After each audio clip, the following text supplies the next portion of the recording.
Hi, welcome to Mirthika channel. எங்கள் channel நீங்கள் first time பார்க்குறீங்கன்னா சப்ஸ்கிரைப் பண்ணி சப்போர்ட் பண்ணுங்கள். இன்றைக்கி சிம்பிளான ஒரு லன்ச் மெனு தாங்க பார்க்க போகிறோம். அதுக்கு முன்னாடி வீடு கொஞ்சம் க்ளீனிங் வேலைலாம் இருக்குது. பசங்க 2 பேரும் ஸ்கூல் போயிட்டாங்க. அவங்க ஸ்கூல் போனதுக்கப்புறம் வீடு அவ்வளோ குப்பையாக இருக்கும்.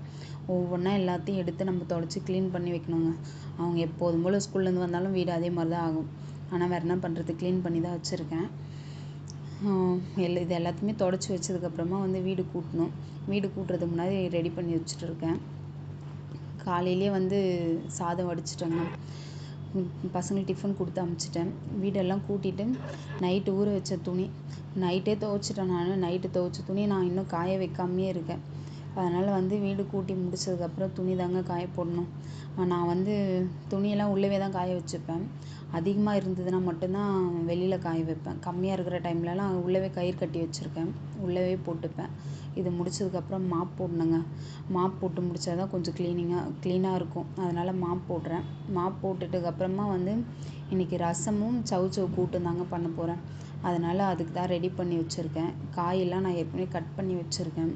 இந்த வேலை முடிச்சதுக்கப்புறமா நம்ம போய் கிச்சனில் போயிட்டு காயெல்லாம் செய்யணுங்க. காய் செஞ்சுட்டு ரசம்லாம் ரெடி பண்ணணும். இன்றைக்கி குக்கரில் தாங்க வேக போட போகிறேன். ஒரு காய்க்கு ஒரு சவுச்சவு காய் எடுத்திருக்கேன். ஒரு தக்காளி எடுத்திருக்கேன். நம்ம டக்குன்னு முடியணுன்னா ஒரு 1லேருந்து 15 நிமிஷம் டக்குன்னு முடிச்சிடலாம். அந்த 2 வேலையுமே. நான் கடலைப்பருப்பு தாங்க போட்டுக்கிறேன். இந்த காய் கூட சேர்த்துட்டு லைட்டாக மஞ்சள் பொடி லைட்டாக போட்டுக்கலாம். கல் உப்பு போட்டுட்டு ஒரு 4 விசில் வச்சுருக்கேங்க. இது வேகட்டும்னு சொல்லிவிட்டு ரசத்துக்கு உடனே ரெடி பண்ணிக்கிறேன். மிளகு, சீரகம், பூண்டு, அப்புறம் லைட்டாக துவரம் பருப்பு கொஞ்சம் போட்டிருக்கேன். பருப்பு ரசம் மாதிரி இருக்கும். இதெல்லாமே போட்டு அரைச்சிக்கிறேங்க. அரைச்சதுக்கப்புறமா புளி ஒரு லெமன் சைஸ் அளவு புளி எடுத்து ஊற வச்சுருக்கேன். இது முடித்த உடனே தேங்காய் தாங்க கட் பண்ணுறேன் காய்க்கு. ஏன்னா ரசம் செய்கிறதுக்கு முன்னாடி காய் வெந்துடுச்சு. அதனால் தேங்காய், ஒரு 4 பல் பூண்டு, அதுக்கப்புறம் கொஞ்சம் சீரகம், இது அப்புறம் 2 பச்சை மிளகாய் நான் மறந்துட்டேன். அதுக்கப்புறமா சேர்த்துக்கிட்டேன். இதெல்லாம் ஒரு பேஸ்ட் மாதிரி அரைச்சி ரெடியாக வச்சுட்டேன். புளி நான் கரைச்சி வச்சுட்டேங்க. ஒரு 3 தக்காளி போட்டிருக்கேன். ஏன்னா எனக்கு 2 வேளைக்கு ரசம் வேணும்.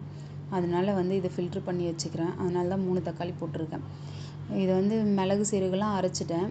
இது கூடவே சேர்த்து எல்லாமே ஒன்றாவே ஆட் பண்ணிக்கலாம். 4 காஞ்ச மிளகாய் போட்டிருக்கேன். அந்த விதையெல்லாம் எடுத்துடணும். அது எல்லாத்தையும் எடுத்து க்ளீன் பண்ணி முடிச்சதுக்கப்புறமா இது எல்லாத்தையும் ஒன்றா சேர்த்துடலாங்க. கருவேப்பிலை, கொத்தமல்லி எல்லாமே நான் க்ளீன் பண்ணி வச்சுட்டேன். நம்ம எல்லாமே ரெடி பண்ணி வச்சுட்டோமா சீக்கிரமாக முடிஞ்சிடும். இல்லைனா கொஞ்சம் லேட் ஆகும். நான் எல்லாமே ரெடியாக தான் வச்சுருக்கேன்.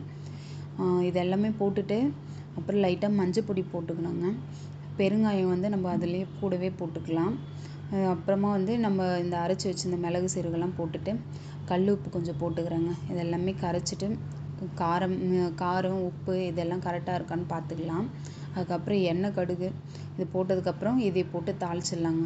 முடிஞ்சதுக்கப்புறமா சிம்லேயே வச்சிடுறேன். சிம்மில் வச்சுட்டு அடுத்து காய் செய்கிறதுக்கு தாங்க ரெடி பண்ணுறேன்.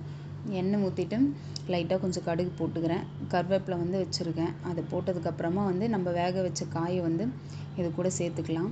இது முடிஞ்சதுக்கப்புறமா ஒரு 2 நிமிஷம் நல்லா கிளறி விட்டுட்டு தேங்காய் அரைச்சி ஊற்றிக்கிட்டேன்.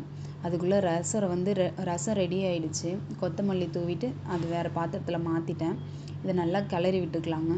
காயும் ரெடி ஆகிடுச்சு. ரெடி பண்ணதுக்கப்புறமா சாப்பாடு பசங்களுக்கு லஞ்சு ரெடி பண்ணிட்டேன். இது முடிச்சதுக்கப்புறமா உடனே அவங்க லஞ்சு கட்டி சாப்பாடு கொடுத்து அனுப்பிச்சிட்டேன். அதுக்கப்புறமா நம்ம சாப்பாடு போட்டு பிளேட்டிங் பண்ணிக்கலாம்னு சொல்லிட்டு தான் ரெடி பண்ணிகிட்ருக்கேன். சாப்பாடு கொஞ்சம் போட்டுக்கிறேன். சாப்பாடு போட்டுட்டு ரசம் ஊற்றிக்கலாம். அதுக்குள்ளவே கொஞ்சம் எங்கள் வீட்டில் ரசம் அவ்வளோ சாப்பிட மாட்டாங்க. தனியாக வச்சா மட்டும்தான் சாப்பிடுவாங்க. அதனால் நான் தனியாக தான் வைப்பேன். சாம்பார் கூட நான்வெஜ் கூடலாம் சேர்த்து ரசம் வச்சா யாரும் சாப்பிட மாட்டாங்க. அதனால் ரசம் ஊற்றிக்கிறேன். கொஞ்சம் சவுச்சவு கூட்டு வச்சுருக்கேன். அப்பளம் பொரிச்சிருக்கேன். Thank you so much friends. பாய்.